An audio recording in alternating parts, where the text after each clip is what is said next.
What do you think of when you think about faithfulness?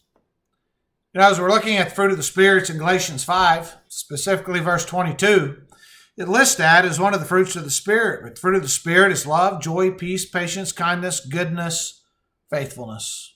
What do you think of when you think about faithfulness?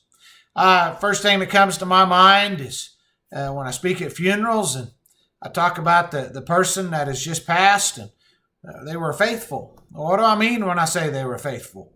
Well, I'm usually talking about they're faithful to the church, faithful to the Lord, faithful to the Word, faithful to their wife, faithful to their kids, things of that nature.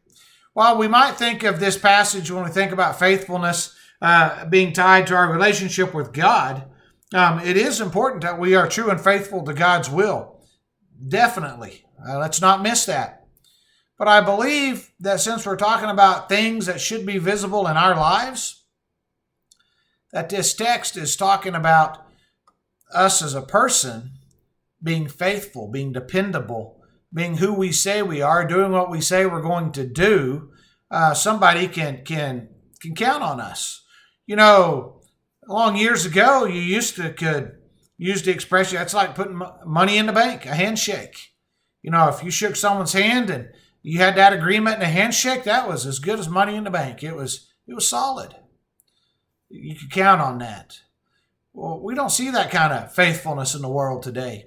And yet, we need that kind of faithfulness evident in our lives, that kind of dependability, that they know who we are and what we're going to do, and that we're going to do what we say we're going to do, and that we're going to be faithful in those things. If we are faithful to God and to His will, then we're going to be faithful in our other relationships as well. We're going to be faithful to our spouse and to our kids. We're going to be faithful to our coworkers and our friends. And we're going to be able to be depended on in the things that we're doing. Scripture is very clear about the importance of being faithful. For it says, "Be thou faithful unto death, and I'll give thee a crown of righteousness," crown of life.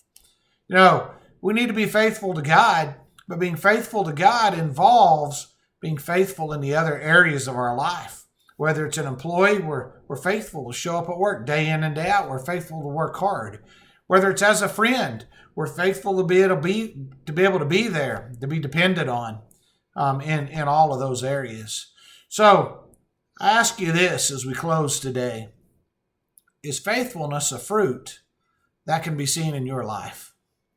I want to thank you for taking the time to join me today. I pray that you have a good day. And I pray that God will be glorified in all that you do today.